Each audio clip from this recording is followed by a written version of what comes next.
Hi again from quarantine. I'm almost to the end. I get out tomorrow, and today was a beautiful day. I actually did get out today for a walk, not close to other people, but tomorrow I'll be out for real. Anyhow, this is the second of my two-part overview of my thoughts about COVID-19. If you haven't already caught the first one, I'd encourage you to watch or read that. I think it's more important. This one might be a little bit more interesting. Today, I'm going to talk specifically about the disease, the COVID-19 disease, and the global response to it, and make some of my own suggestions for wise risk management. These are things I do. And finish up with a little bit of where do we go from here. So first, let me give you a couple disclaimers. Subject matter experts are sometimes wrong, and non-experts are sometimes right. So there may be a correlation, a positive correlation between expertise and correctness, but it is not near 100%. So when you listen to me or anybody else on this subject, keep that in mind. Secondly, I am not a subject matter expert about medicine. I don't have any formal education or professional expertise in medicine. However, I do have both formal education and professional expertise in risk management, practical experience in it, and some of what I talk about today does involve risk management, a lot of it actually. So I want to start with three big picture opinions, which I'll simply state with not a lot of defense. I think these are well reasoned, and I'm happy to explain and debate them, but for now I'll keep them a little bit short. First off, COVID-19 is not just another cold, it's a much more serious hazard. Without any kind of mitigation, COVID-19 appears to me at least an order of magnitude more deadly than other common viral infections like the flu, for example. The data suggests it's very, very contagious and kind of moderately deadly. And it's already taken the lives of people I know who I believe would otherwise be alive today. So it's not fake, it's real and it's serious. Number two, government is dangerous and has already cost us lives, and it will continue to do so. Government is a hazard, and I don't just mean America.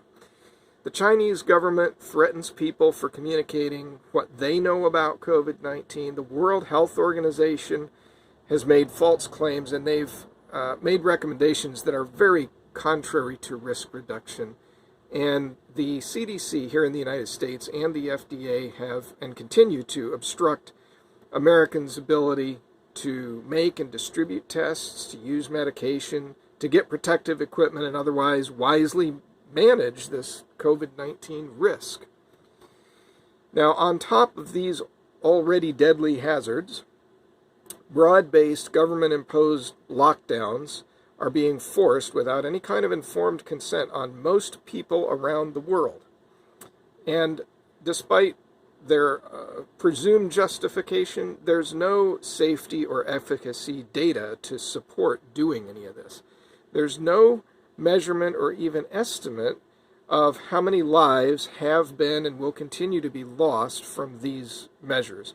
So governments are hazardous, and they warrant mitigation also. The third thing is, out of compassion, we should wisely mitigate risk for the safety of ourselves and others. Now, as I've said before, prioritizing God first is most important. But having done that, we love others as well as ourselves when we wisely manage risk. And that's true regardless of the presence or absence of any government action. So wise risk management does not mean being paranoid. It doesn't mean ignoring the costs of mitigation, but it does mean taking action to reduce the incidence and or severity of hazards like these, and we should all do that all the time. So my recommendations for everyone to manage COVID-19 risk are the things that I do, and I'll explain them. There's going to be 9 specific things I'll mention. The ordinary, everyday risk level for everybody has increased significantly due to COVID-19. At the expense of completeness, I'll focus on 2 key categories of virus acquisition risk, and those are exposure risk and transmission risk that everybody can mitigate to some extent.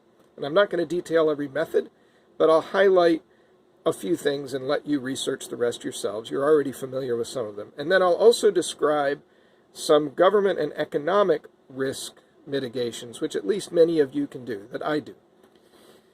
Now, work is already underway. This is not the whole picture. Work is already underway to reduce consequences after virus acquisition in the form of developing effective therapies and cures, and I'll simply encourage us all to assist in that however we can. So to get started, the first three have to do with virus exposure risk mitigation. And these three topics are quarantine, social distance, and testing. So for quarantine, people who are probably contagious and think probable cause or extraordinary risk, maybe they've had a positive test, for example, they shall be quarantined. I am quarantined right now, and I'm not even at that level of risk. And also, if your normal level of risk is now, the new normal I should say, is now unacceptably high, you should consider voluntarily quarantining yourself. People in quarantine like me are subject to some additional burden. So if you're aware of that, please help them ensure that their needs are met. And I want to take a moment to thank my family for doing that. They've been very good at meeting my needs while I'm in quarantine. Number two, physical distancing or social distancing, and this is to reduce airborne exposure risk. Studies show that indoors with low or recycled airflow, which is a lot of places, airborne infections have plausibly occurred 12 to 15 feet from infected people. That's a long ways away. So I try to maximize separation indoors, ideally 12 to 15 feet. And that doesn't always work out, but that's a goal. And maintain, I try to maintain 6 feet outdoors, not downwind also. And I'm not aware of any outdoor exposure risk. I haven't heard of anybody confirmed or probably getting it from outdoor transmission, but better safe than sorry. And finally, testing.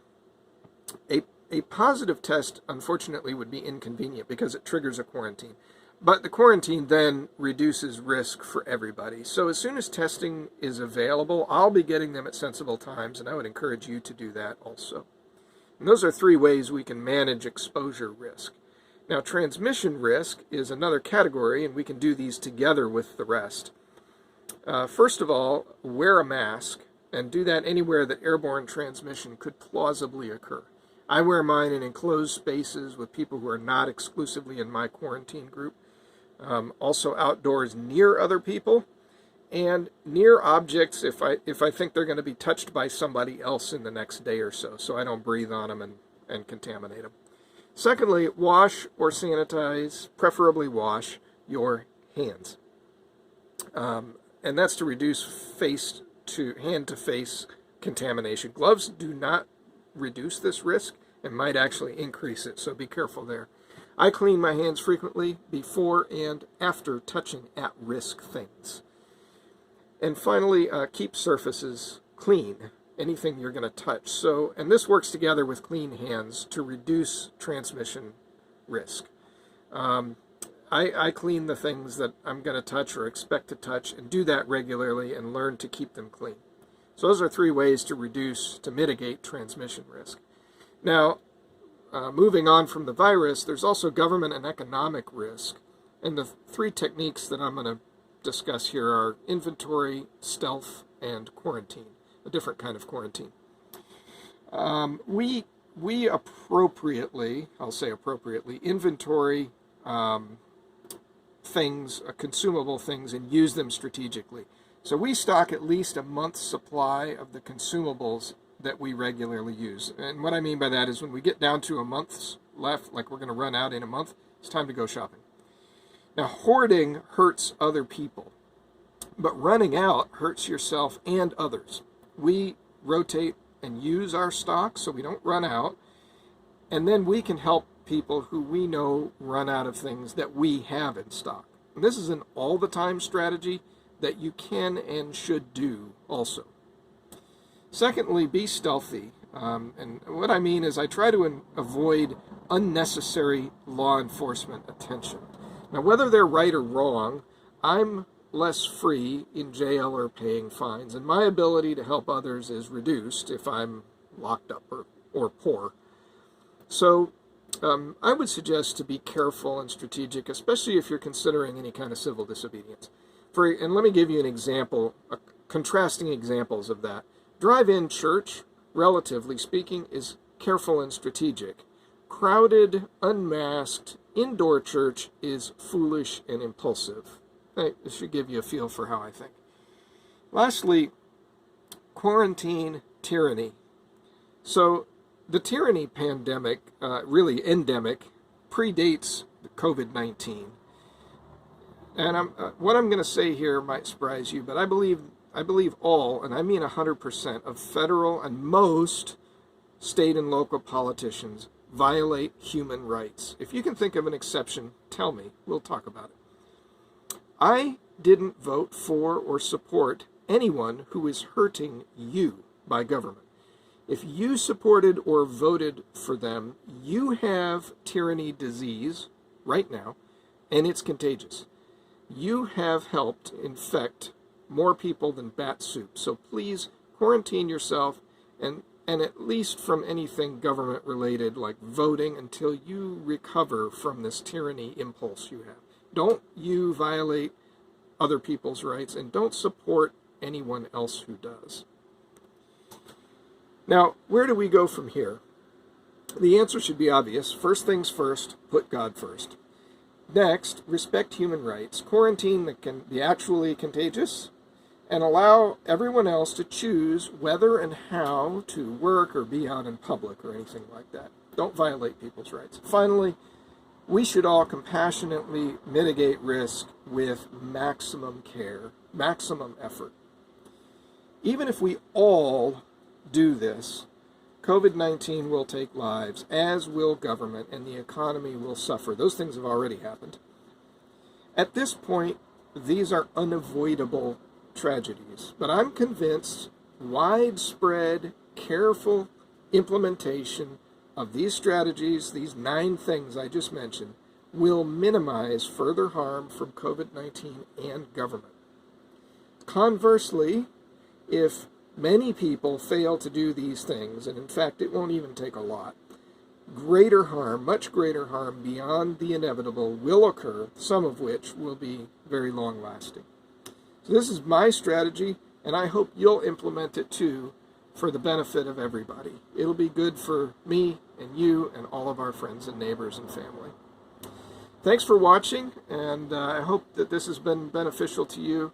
I'm looking forward to getting out of quarantine, and I hope you all have a great week.